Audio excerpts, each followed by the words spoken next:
दोस्तों, जब भी बात आती है इन्वेस्टिंग करने की तो लगभग हम सभी लोग कंफ्यूज ही रहते हैं। आखिर किस प्रकार से इन्वेस्टिंग किया जाए कि हमें ज़्यादा से ज़्यादा प्रॉफिट हो सके? क्या धीरे-धीरे हर महीने एक छोटा अमाउंट इन्वेस्ट करना सही होगा या फिर एक बार में ही एक बड़ा अमाउंट इन्वेस्ट करना? अब एसआईपी, लमसम म्यूचुअल फंड जैसे बड़े-बड़े शब्द हमारे दिमाग में आना शुरू हो जाते हैं और कुछ समझ में नहीं आता है कि क्या करें और कैसे करें। तो आइए इस वीडियो के थ्रू समझते हैं कि इन्वेस्टिंग का कौन सा तरीका आपके लिए सबसे बेस्ट है और वह भी बिल्कुल सरल शब्दों में। फॉर कंप्लीट इन्फॉर्मेशन बने रहिए हमारे साथ इस वीडियो में एंड तक। दोस्तों, म्यूचुअल फंड में इन्वेस्ट करने के दो तरीके होते हैं। सबसे पहला एसआईपी और दूसरा है लमसम। पर मंथ थोड़ा थोड़ा अमाउंट इन्वेस्ट करने को फाइनेंशियल की लैंग्वेज में एसआईपी कहा जाता है।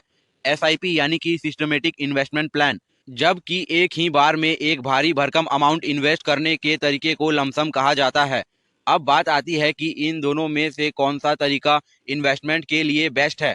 तो आइए जानते हैं एक एग्जाम्पल के थ्रू। दोस्तों, यह है मिस्टर नवीन, जो एक 13 ईयर ओल्ड वर्किंग प्रोफेशनल है और हर महीने लगभग 25 से 30 हजार कमाते हैं।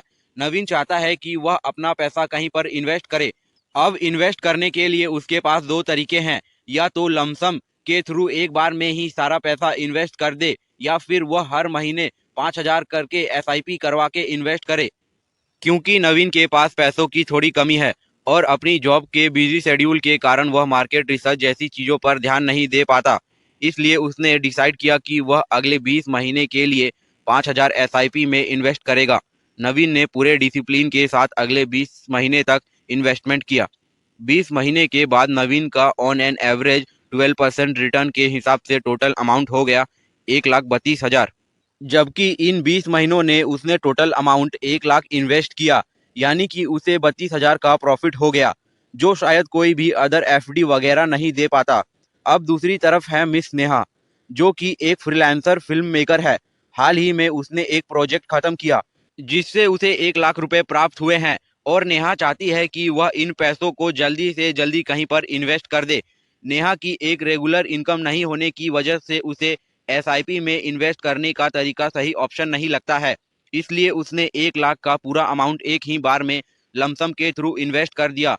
अब अगले 10 महीने के बाद मार्केट इतना डाउन हो गया कि नेहा को अपने पैसे इन्वेस्ट करने का डिसीजन गलत लगने लगा और उसने जल्दी जल्दी में अपना लमसम में इन्वेस्ट किया हुआ पैसा निकाल दिया, जिससे उसे रिटर्न में मात्र 80 हजार ही मिले, यानी कि उसे 20% का लॉस झेलना पड़ा। अब इन दोनों में अगर कंपेयर किया जाए तो नवीन और नेहा दोनों ने ही सेम अमाउंट इन्वेस्ट किया था। नवीन ने एसआईपी के थ्रू किया था जबकि नेहा ने लमसम के थ्रू किया था, लेकिन एक को 12% का प्रॉफिट हुआ वहीं दूसरे को 20% का लॉस। दोस्तों, इस एग्जाम्पल को देखकर तो आपको यही लग रहा होगा कि एसआईपी में इन्वेस्ट करना ही सही है और लमसम में पैसा इन्वेस्ट करना सही नहीं है, लेकिन ऐसा बिल्कुल भी नहीं है। दरअसल आपके इन्वेस्टमेंट करने का तरीका और मार्केट के बारे में आपकी समझ पर डिपेंड करता है। एसआईपी एक ऐसा तरीका है जो लॉन्ग टर्म है और बियरिश मार्केट के लिए बेस्ट ऑप्शन है। वहीं लमसम एक शॉर्ट टर्म और बुलिश मार्केट के लिए इन्वेस्टमेंट का बेस्ट तरीका है। आइए इसे भी एक एग्जाम्पल के थ्रू समझते हैं। दो दोस्त हैं, एक का नाम मोहित और दूसरे का नाम राहुल। मोहित एक गवर्नमेंट एम्प्लॉय है जिसकी मंथली एक फिक्स्ड इनकम है और वहीं राहुल एक बिजनेसमैन है जो स्टॉक के बारे में एक बहुत अच्छी समझ रखता है। अब साल 2008 में दोनों ही डिसाइड करते हैं वह अपने पैसे कहीं ना कहीं इन्वेस्ट करेंगे। मोहित की एक फिक्स इनकम होने के कारण वह डिसाइड करता है कि वह पर मंथ 5 हजार एसआईपी में इन्वेस्ट करेगा, वो भी पूरे 10 साल के लिए। लेकिन राहुल एक बिजनेसमैन था और उसे मार्केट की बहुत अच्छी समझ थी, इसलिए उसने मार्केट की एनालिसिस करते हुए डिसाइड किया कि वह 5 लाख लमसम के थ्रू इन्वेस्ट करेगा। 2008 से लेकर 2018 तक मोहित ने डिसिप्लिन के साथ पर मंथ 5-5 हजार इन्वेस्ट किया। टोटल 6 लाख रुपए इन्वेस्ट कर दिए। अब 2018 में आकर उसके पास टोटल अमाउंट 10,32,000 होते हैं, यानी कि उसे लगभग 4 लाख का प्रॉफिट हुआ, जो होता है 10% का रिटर्न। वहीं दूसरी तरफ राहुल ने 5 लाख लमसम के थ्रू इन्वेस्ट किए थे, जो 2018 में आकर हो गए 30,90,000, यानी कि उससे लगभग 26 लाख का प्रॉफिट हुआ, जो कि होता है 20% का रिटर्न। इन दोनों को अगर कंपेयर किया जाए तो दोनों ने ही मिलकर सेम अमाउंट इन्वेस्ट किया था। मोहित और राहुल दोनों ने ही 2018 में इन्वेस्ट किया था। और दोनों ने ही सेम अमाउंट इन्वेस्ट किया था, वह भी सेम टाइम पर, यानी कि 10 सालों के लिए इन्वेस्ट किया था। लेकिन इसके बावजूद भी मोहित को रिटर्न मिला 10% का, जबकि राहुल को रिटर्न मिला 20% का। तो अब ऐसा नहीं है कि लमसम में इन्वेस्ट करना ज्यादा फायदेमंद होता है। जैसा कि हमने पहले कहा था कि डिपेंड करता है कि आपके इन्वेस्टमेंट का तरीका और मार्केट पर कि मार्केट बियरिश है या बुलिश।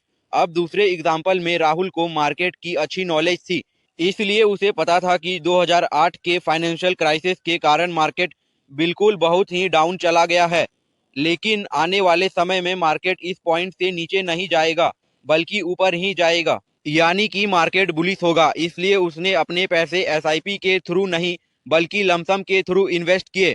और अगर हम नेहा वाले एग्जाम्पल को देखें तो उस एग्जाम्पल में नेहा ने उस टाइम पर इन्वेस्ट किया था जब मार्केट अपनी बेटर स्थिति में था, लेकिन अगले 10 महीने में ही मार्केट बहुत डाउन हो गया और नेहा ने अपने लमसम में इन्वेस्ट किए पैसे जल्दी जल्दी में निकाल दिए, यानी कि मार्केट उसी टाइम पर बियरिश था।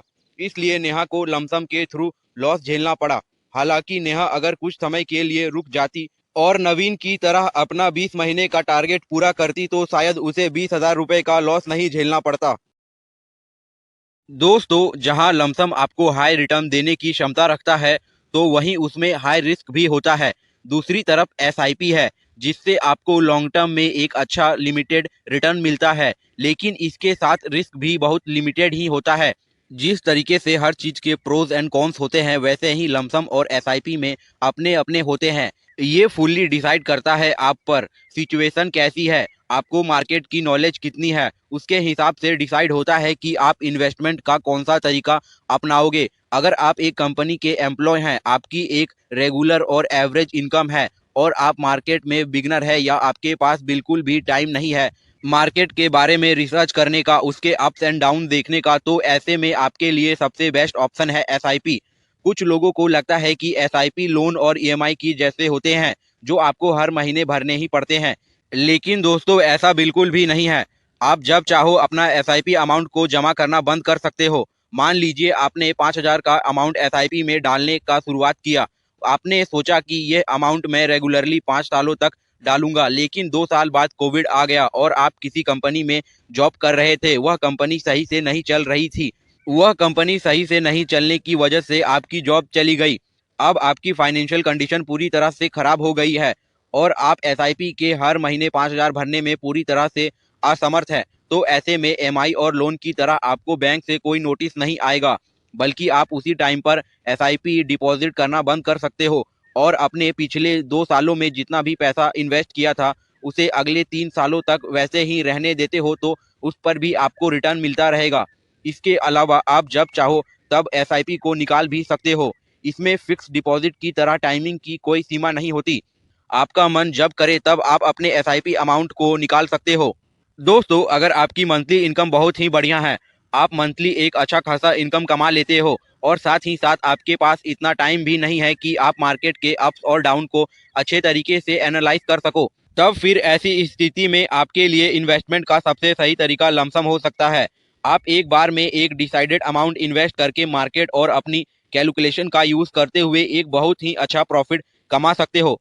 लमसम में आप हर महीने एक अमाउंट जमा करने के झंझट से बच सकते हो और इसमें अन्य इन्वेस्टमेंट के कंपैरिजन में कंपाउंडिंग की मात्रा अधिक देखने को मिलती है। दोस्तों, एसआईपी हो या फिर लमसम, इन दोनों ही तरीकों में आप स्मॉल कैप, मिड कैप और लार्ज कैप फंड में इन्वेस्टमेंट कर सकते हैं। आइए इसे भी समझते हैं बहुत ही सरल शब्दों में। दरअसल सेबी ने इन्वेस्टमेंट को इजी बनाने के लिए कंपनियों को 3 सेक्शन में डिवाइड कर दिया है। पहला है लार्ज कैप फंड, जहां पर आप उन कंपनियों में इन्वेस्ट कर सकते हो जिनकी मार्केट कैप 20,000 करोड़ से अधिक हो। दूसरा है मिड कैप फंड, जहां पर आप उन कंपनियों में इन्वेस्ट कर सकते हो जिसकी मार्केट कैप 5,000 करोड़ से लेकर 20,000 करोड़ तक है। तीसरा है स्मॉल कैप फंड, जहां पर आप उन कंपनियों में इन्वेस्ट कर सकते हो जिनकी मार्केट कैप 5,000 करोड़ से कम हो। दोस्तों, अगर आपको लगता है कि आपके कोई फ्रेंड या फिर फैमिली मेंबर गलत डिसीजन ले रहे हैं तो आप उनको यह वीडियो शेयर कर सकते हो ताकि वो भी एसआईपी और लमसम दोनों को अच्छे से समझ पाए और कोई गलत डिसीजन ना ले। दोस्तों, अगर आपको इस वीडियो से कुछ सीखने को मिला हो तो वीडियो को लाइक करें और चैनल को सब्सक्राइब कर दे। जय हिंद।